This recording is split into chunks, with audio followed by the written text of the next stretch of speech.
Hello everybody and welcome to this cute little Santa cupcake topper. So this little guy is probably about 6 to 8 centimeters tall. I could measure it, but you know, I'm not gonna. Would make sense. So we're going to be making him out of Saracino modelling paste, and to start with I have 10 grams of the red, which I've rolled into a nice little teardrop shape and then flattened off the base. Now I'm making little indents in the side. This is where his legs will sit. So the first one I've used my finger to do so, and now I'm using the end of the bulbous cone. Entirely up to you how you want to do that. You could use a paintbrush handle as well. It makes no difference. I just wanted to show you the difference in the two. Now I'm working on the legs. You want two 1.5 gram balls of the red paste and roll them into 2 centimeter long carrot shapes.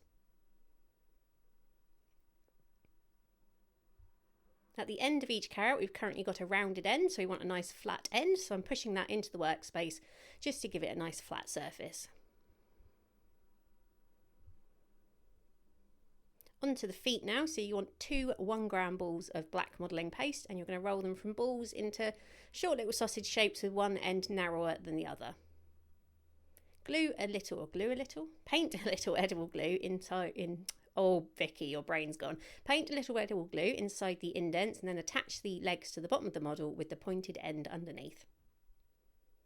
At this point, I noticed my legs were a little bit too wide, like they were sticking out from the side, so I've pushed them more towards the front.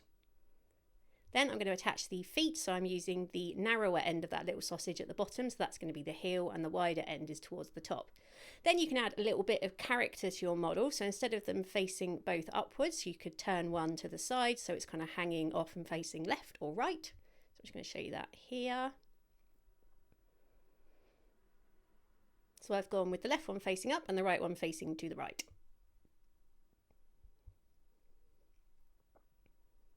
Then we're going to add a present between his legs. So I have got 4 grams of green modelling paste. So I've used Bitter, Lemon Lime and Party Green by Sugarflair to create this shade.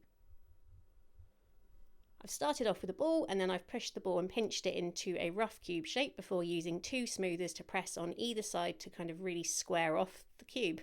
Haha! You don't have to use flexi smoothers, you could use any smoother for this job. I just like them because you can see what I'm doing.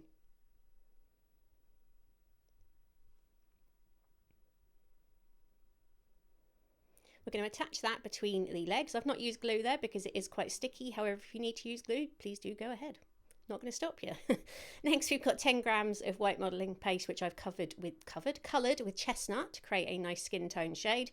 We're going to use that for the head, so I've just popped that to one side for now, and moving on to the beard. So I've got 4.5 grams of white modelling paste, which I've rolled into a carrot shape. Then I am pinching and pulling from the wide end of the carrot to create these little pointy things along the side there. That's the best description you're going to get. You want to do one on the other side as well.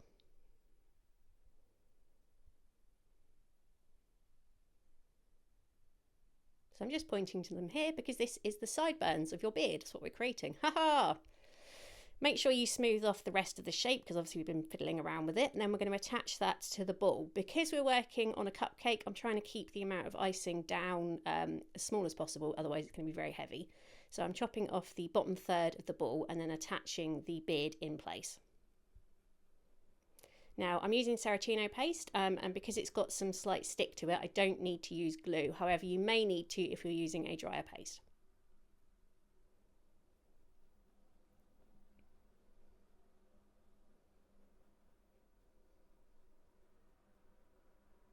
Just going to give the beard a little twist there just to add a little bit shape and animation to it.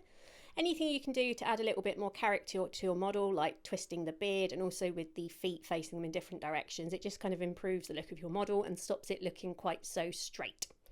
Next we're working on the hat, so I've got 5 grams of red modelling paste which I've rolled into a teardrop, and I'm just pressing that on the work surface to create a cone shape.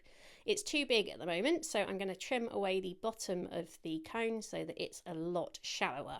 Again, trying to keep the amount of paste I'm using on this model down. Then we're going to do a little bit of brain surgery, so I'm chopping off the top third of the head there. Maybe, no, we're going to say the top quarter. So we're cutting off a quarter. And then we're going to attach the red cone to the top of the head.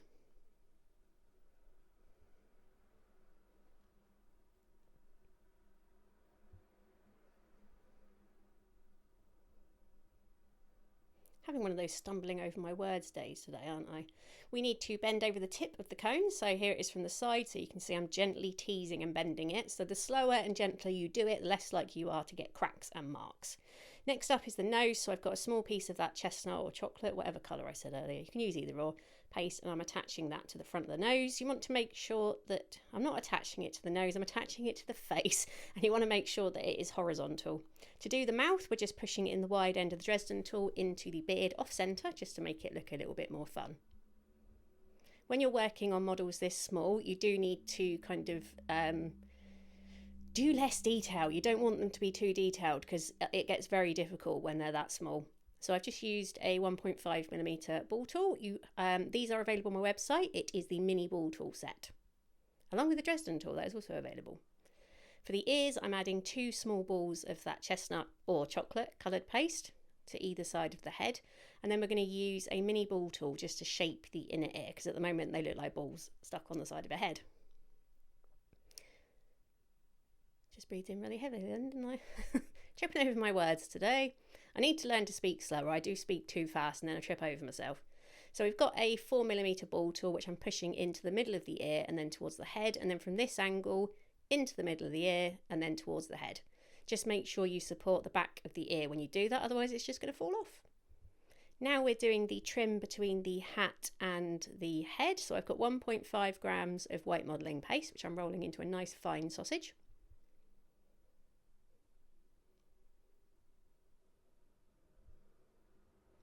We're going to need a little bit of edible glue for that to stick, so apply a small amount and then place your little sausage over the top and just fit it with your fingers.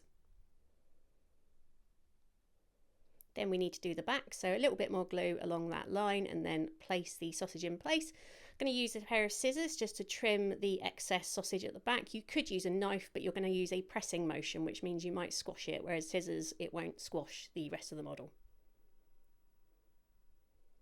Line them up a lot neater than I did. I don't know where I left that, to be honest with you. It could look better, but never mind.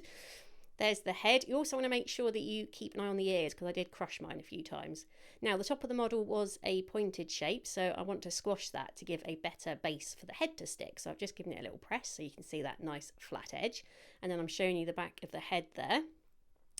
So, bit of glue on top of the model, and where the beard is going to go down the front of the model, we can actually glue that in place too, which means we don't need supports.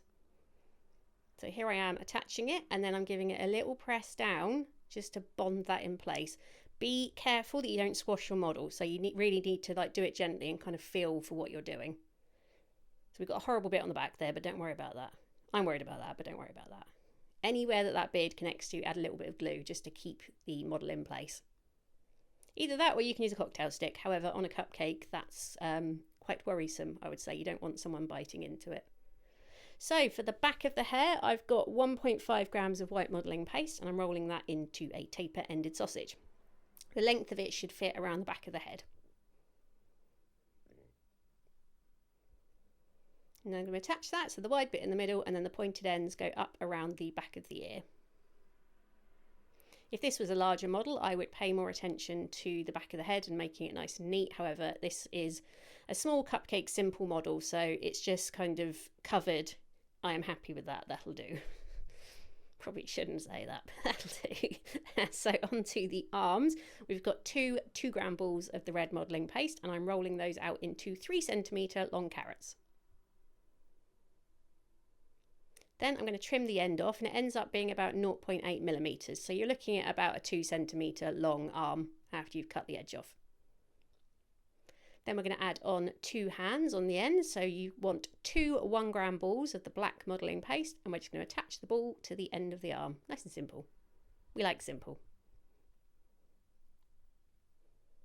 With a model like this, it's better to go simple. If you try and complicate things, it just becomes so difficult where they're so small. So don't make your life harder. I'm going to paint a little bit of glue on the shoulder and then across the side of the box. And then I'm going to attach the arm in place and put the hand on the box. Same deal with the other side. You might need to move the feet/legs out of the way to get the hands in position.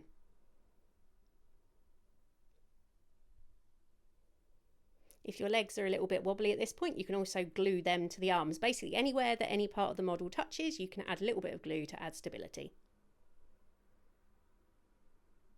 So that is what our model looks like now, and honestly you could leave it like that if you want to. It's perfectly obvious that is Santa. However, we're going to go a little bit further with this. So I've got 2 small balls of white modelling paste which I've glued inside those eye holes we created earlier. I'm also going to add a small ball of white, so that's a 1 gram ball of white, to the end of his hat just to give him his little bobble.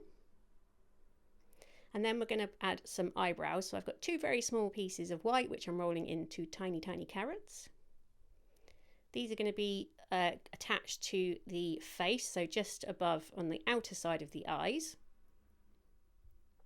If you put the eyebrows too close to the middle, i.e. above the nose, your character starts looking really angry. So if you put them towards the outer edge, towards the temple area, your character will have that kind of sweet, nonplussed, happy look to it.